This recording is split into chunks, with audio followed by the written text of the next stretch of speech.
The Mushroom Kingdom is such a lovely, beautiful, colorful place. And while this is kinda cool, I do wonder how far we could get in Super Mario World without touching colors. The rules are simple. Here's my color palette.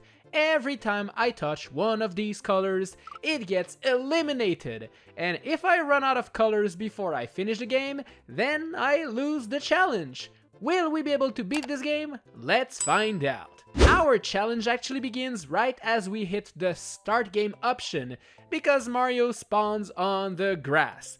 And that grass is green, so yeah, we lose that color already.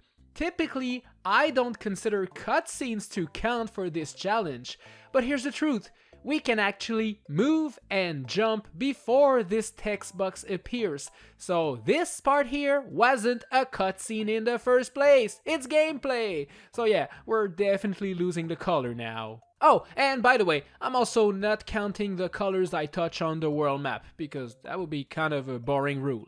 We'd probably run out of colors way too fast. Anyways, let's enter the first level and try to avoid all of the colors. Oh, and as for the levels, well, here's another rule I set for myself. The only things that can ruin my quests are things that Mario directly touches or interacts with. So, for example, this green background here doesn't count because I can't really interact with it. Same thing goes with these bushes over there, they don't count.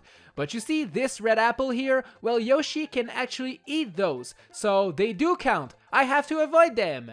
Does that make sense to you? Yes? Okay, cool, let's keep going. This level starts with a sus red shell over there and some red Koopa Troopas walking left and right. By waiting for a bit, they will start bumping into each other and leave openings for us to jump in between them without actually touching them, which is good. There's gonna be more Koopas to dodge as we make our way through the stage, and having to dodge all of these coins to avoid losing the color yellow is actually pretty satisfying. You know me, I kinda don't like touching these things. The midway checkpoint is white, so I jumped above it. I also avoided the Monty moles that tried to attack me, and I soon made my way to this part that features two pipes. One of them is gray and the other is green, and as we already lost the color green previously, well, I decided that I can jump on that one. Now, time to beat the stage, and to do so, I have to cross this gate here. And well, I kinda have to touch the whole entire thing. This gate is made out of white, light blue, and purple. So yeah, we'll be losing all three colors right away. Ouch! This one hurts quite a lot, not gonna lie. That's okay though, let's keep going and enter the second stage. Bruh, what is this ugly color? This looks like olive green or something. And I guess there's no problem because we already lost the color green, so yeah, let's keep going.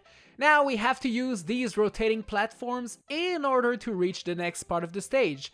And well, as those platforms are kind of golden brown, well, I don't really want to have to touch them.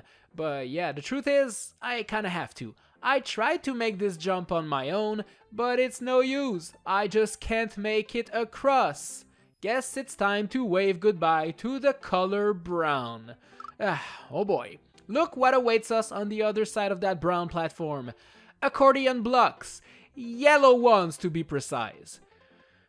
I guess we're now losing the color yellow! Man, this is crazy! The only redeeming factor is that we can now collect some yucky coins without feeling bad about it.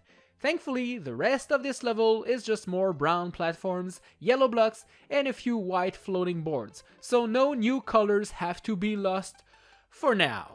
This next level introduces water, which is blue, but we lost the color blue already, so it doesn't really matter. We can swim all we want.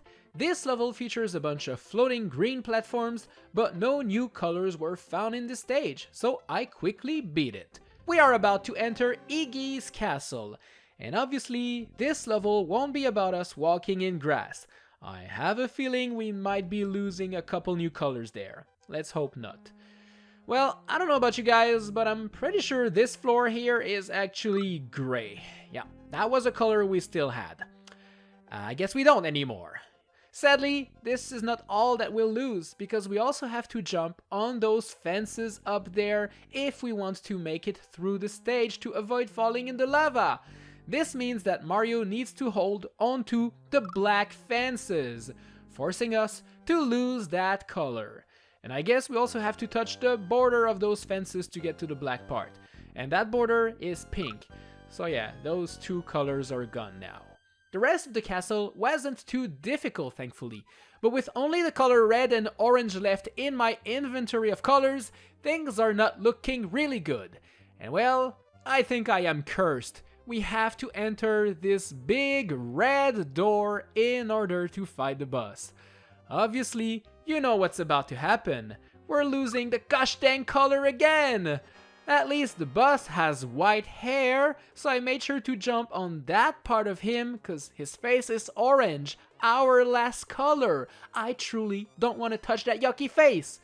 Hey, we made it to the second world now, and it only cost us 10 out of our 11 colors on the palette. Yay, we're in trouble. Anyways, this next level features so many freaking Super Koopa enemies flying directly at us. And these guys have an orange face too, so I can't even defend myself. I just have to avoid them. I entered this pipe and got myself a feather cape, which will hopefully help me out beat this game ASAP. I decided to fly up there near the end to get the key into the hole and unlock the secret exit. Cause my goal here is to get to the Star Road as fast as I can and make my way to Bowser's castle. Hopefully this will be possible without touching the color orange. Next up is an underwater stage, and when we start, Mario comes out of an orange pipe. Oh boy, okay, this is gonna be controversial in the comment section, I already know it. I consider entering the level to be a cutscene because I can't even control Mario at all until he lands on the platform over there. And for that reason, I believe I didn't touch the color orange. What do you think? Is this cheating?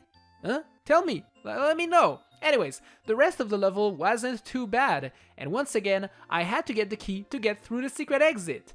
In order to do so, I have to hit that P switch. This switch is purple and it has an orange base. Obviously, I'm only going to touch the top part because I'm not dumb. And here we go, the key goes into the hole. The next stage is a ghost house level, and this one features more brown platforms and other colors we already touched, so it was not a problem. The boss fight against the Big Boo was a bit stressful, as we need to grab those blocks and throw them at him.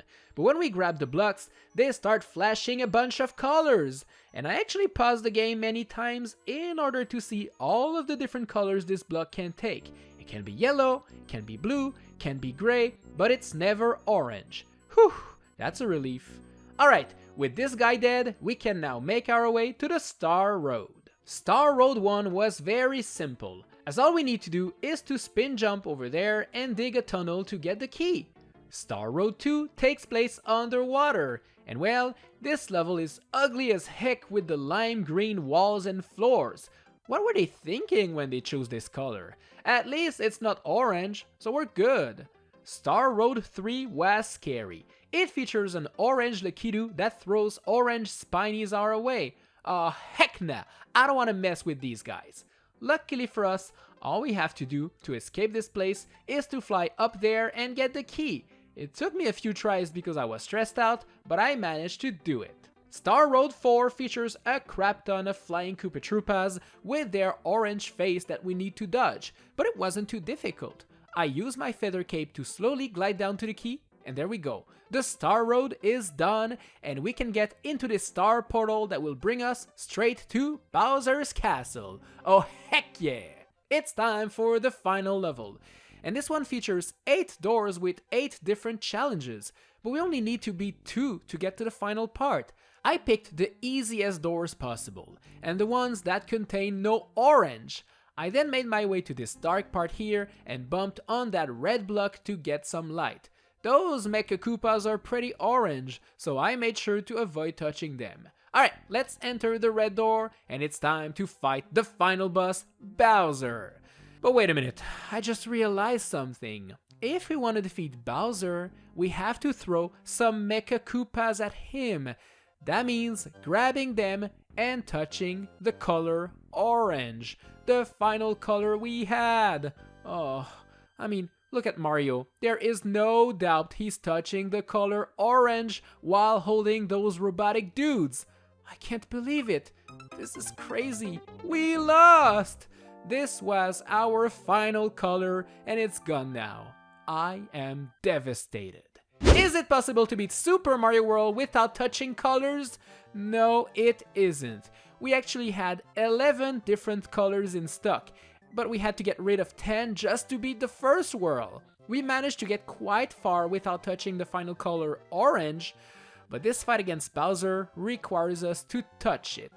What a shame. Mission failed, gamers. Still, thanks a lot for watching this video. I hope you enjoyed it. Make sure to subscribe to the channel for more, and I will see you in the next one. Bye!